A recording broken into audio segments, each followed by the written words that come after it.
Tengo entonces el gusto de presentar a Pedro Carmona Estanga, quizás el hombre que más conoce acerca de la realidad venezolana, una persona intachable y valiente que desde la distancia ha continuado luchando por su gente. Hablemos un poco de él. Posee un doctorado en Economía de la Escuela Superior de Economía y Administración de Empresas, ESADE, de Buenos Aires, Argentina, máster y especialista en docencia universitaria por la Universidad Sergio Arboleda en Bogotá, licenciatura en Economía de la Universidad Católica Andrés Bello, UCAP, de Caracas, Venezuela, profesor titular en la Prime Business School de la Universidad Sergio Arboleda de Colombia, diplomático, negociador, líder empresarial y gremial, ex miembro de juntas directivas de varias empresas industriales en Venezuela, director de la maestría en gestión energética y del Instituto de Hidrocarburos, Minas y Energía de la Universidad Sergio Arboleda. Bienvenido, doctor. Muchísimas gracias, Esteban, por la saludo y presentación. Y un saludo también muy cordial a todos los participantes en este magnífico evento, junto al agradecimiento a Eneas Biglione, un buen amigo, de quien admiro por su tenacidad y capacidad de organización y de lucha, y a toda la labor que realiza este Instituto Jefferson for the Americas. Así que muchas gracias también, Eneas, por la invitación. Hablar sobre Venezuela para muchos es más que conocido, trágicamente conocido, en la medida que en el curso de los últimos 22 años, Venezuela ha sufrido un proceso de degradación y de destrucción en un orden múltiple, en el económico, en el político, institucional, en el social y desde luego en el de las relaciones internacionales y su posicionamiento frente a la región. De todas maneras, aun cuando es por muchos, y yo diría por todos, conocido este cuadro trágico que hoy conforman la realidad venezolana, ¿no? Uno de ellos, precisamente en lo institucional, ha sido la destrucción de la institucionalidad republicana, prácticamente en todas sus facetas, la subordinación absoluta, total, de los demás poderes públicos al poder ejecutivo y la sustitución además en un paralelismo inconstitucional de la institucionalidad republicana por una institucionalidad revolucionaria paralela, pues que ha significado para el país un profundo desajuste en términos de estabilidad jurídica y cumplimiento de reglas del juego, además pues de una profunda y seria afectación del régimen de libertades prevaleciente en el país en todos sus órdenes. Con el peligro ahora también, en el caso venezolano, de que aquel legado que le dejó Hugo Chávez a Nicolás Maduro de encomendarle la implantación del Estado comunal, es decir, la sustitución de toda la organización republicana, no solo decía por una institucionalidad revolucionaria, sino también por este concepto de Estado comunal que lo podemos asimilar a lo que significó en la Unión Soviética los soviets para ese caso específico. Pero por otro lado, bien conocemos que la expresión de la voluntad popular en el país no ha sido reconocida, a pesar de que en múltiples oportunidades se ha expresado, aún dentro de las limitaciones, a la confiabilidad, a la legitimidad del poder electoral, cuando la voluntad popular se ha expresado en una forma que no conviene al régimen, pues simplemente se ha desconocido en una forma tal, yo diría, que recordando pues esa canción mexicana, cuando no ganan, arrebatan, se ha hecho presente pues a lo largo de distintos periodos, de distintos eventos electorales ocurridos en el curso de las últimas décadas. El hecho es que hay un registro de una secuencia de procesos electorales viciados, ventajistas, fraudulentos, con un Consejo Nacional Electoral que no ha actuado como un árbitro independiente, sino como un apéndice del Ejecutivo. Y eso lo podemos ver o constatar una vez más en las recientes elecciones de noviembre, del 21 de noviembre pasado, en donde, gracias en parte a la abstención, gracias en parte también al gran éxodo de venezolanos al exterior, pues lograron un predominio casi absoluto de gobernaciones y alcaldías de parte del régimen del oficialismo, pero además en un caso emblemático que fue el del estado Barinas en Venezuela, que es el estado natal de Hugo Chávez, en donde el gobierno perdió, pues simplemente arrebató y desconoció las elecciones e inhabilitó a los candidatos de la oposición,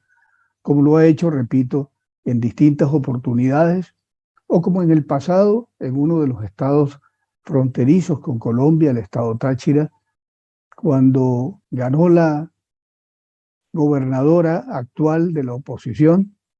pues simplemente se le estableció una figura que no puede ser sino reprobable, la de un protector del estado Táchira, un personaje totalmente pues allegado al gobierno para limitar la capacidad de acción de la gobernadora que había sido electa. Y también ha sido evidente la imposibilidad de convocar los referendos revocatorios que la Constitución permite, como fue el caso con Hugo Chávez y luego con Maduro, lo que significa pues también que las opciones electorales no representan, no interpretan la verdadera voluntad popular, pues es sabido que si hoy hubiera elecciones presidenciales limpias en Venezuela, el 85% de la población votaría o optaría por un cambio. En el plano internacional es conocido pues la posición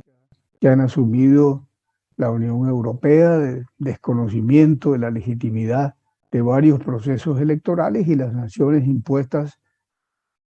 por los Estados Unidos que se han hecho sentir no solo en el plano personal a un gran número de altos funcionarios del régimen chavista, sino también pues a operaciones especialmente con exportaciones petroleras y acceso al sistema financiero internacional. El otro hecho pues que desde el punto de vista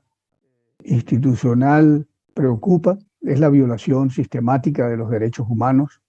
en Venezuela, que ha sido demostrado en los informes de la Alta Comisionada de las Naciones Unidas para los Derechos Humanos y en el reciente paso muy importante dado por el nuevo fiscal de la Corte Penal Internacional al determinar, al aprobar la apertura de una investigación formal por delitos de lesa humanidad en Venezuela. Y es claro pues que todo ello está basado en torturas, inhabilitaciones arbitrarias, desapariciones extrajudiciales, etcétera. Además pues de una situación desde el punto de vista social preocupante que ha sido el éxodo de más de 6 millones de venezolanos al exterior, muchos de ellos desesperados por una situación insostenible desde el punto de vista de oportunidades de supervivencia. Y estos 6 millones que podrían, según algunas proyecciones, podrían llegar en el año 2022 a 7 millones de emigrantes venezolanos, superaría la situación de Siria, que es la cifra de migración más alta del mundo en el momento actual. Los problemas sociales pues son claros y dramáticos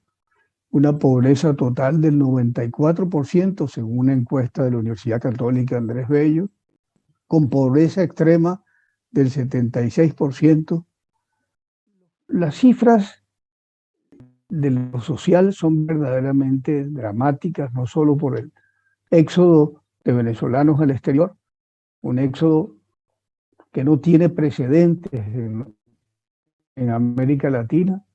sino también toda la, digamos, situación de pobreza, de desnutrición, de deterioro del sistema de salud, del sistema educativo, incluyendo el sistema educativo universitario, lo que verdaderamente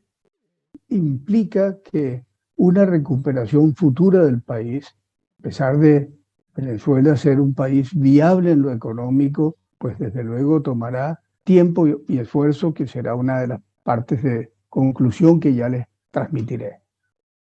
Otro aspecto que preocupa en un país como Venezuela y con su proyección y significación geopolítica es la anarquización del país, una politización de las Fuerzas Armadas, convertidos muy a la escuela cubana en un partido político armado y subordinado al Poder Ejecutivo,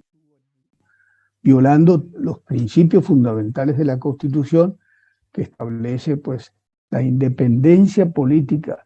de las Fuerzas Armadas, la eliminación de la autonomía del Banco Central de Venezuela y la pérdida de independencia también, como decía, de algunos gobernantes regionales. Y lo que es más grave, las alianzas del régimen con el crimen organizado, narcotráfico, minería ilegal en gran escala, complicidad con grupos irregulares, que toda la frontera colombo-venezolana, desde La Guajira hasta el territorio del estado Amazonas, esté bajo control de grupos irregulares que realizan pues toda esta actividad criminal en una forma prácticamente, diría yo, con total, digamos, libertad o impunidad. En lo económico, destacaría como elementos principales ha sido el profundo deterioro sufrido por el Producto Interno Bruto venezolano. En los últimos 8 años, el PIB de Venezuela se ha contraído en 80%. Es una cifra que verdaderamente ni en países en guerra se han podido registrar. Y todo ello producto de un modelo que implicó la creación de un Estado omnipresente, omnipotente, un gigantismo o macrocefalia estatal en detrimento de la iniciativa privada.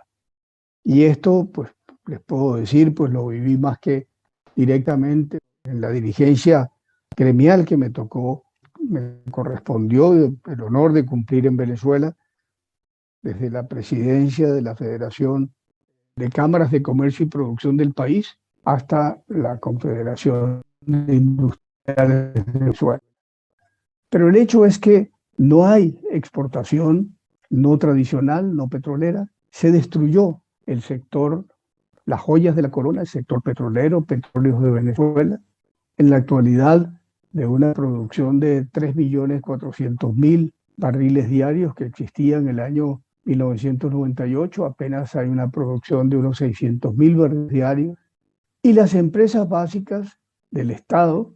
y de las que fueron expropiadas están en una situación de bancarrota, de quiebra. La industria del acero, del aluminio, la petroquímica, el sector eléctrico, que era un referente internacional importante, además de los servicios públicos y la infraestructura. Pero les puedo decir que el tejido productivo privado, llámese industrial, agropecuario o comercial,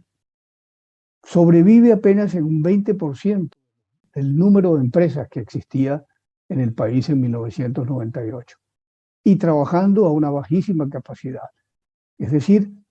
la práctica es la destrucción del aparato productivo y un Estado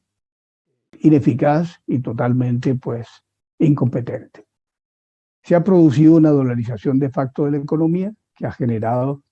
pues, inequidades, burbujas, una hiperinflación ya conocida. El signo monetario ha sido objeto de reducción de 14 ceros entre los gobiernos de Chávez y de Maduro. 3 de Chávez, 11 de Maduro, lo que significa que comienza a ceder la hiperinflación por dolarización, pero sin que haya un cambio estructural. En definitiva, la economía pues requerirá un largo tiempo de recuperación, pero repito, considero que Venezuela es un país viable. Y en cuanto a perspectivas, para cerrar, las esperanzas todavía no están claras de una salida. Muchos dicen, con razón, las tiranías no salen con votos, pero también se requiere la existencia de una unidad de propósitos en la oposición, teniendo un gobierno, un régimen que está aferrado al poder con todo y que sabe dividir también para reinar.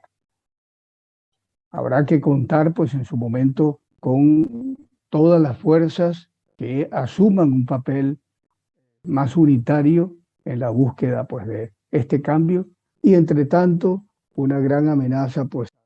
a la paz continental en la medida en que Venezuela es refugio y asiento de grupos irregulares que afectan sobre todo también la estabilidad y la paz en Colombia, en la medida, repito, en que Venezuela se ha convertido en un refugio de terroristas y de grupos irregulares que lamentablemente actúan a sus anchas en el territorio nacional y en las zonas de frontera. Muchas gracias, ¿no? Muchísimas gracias,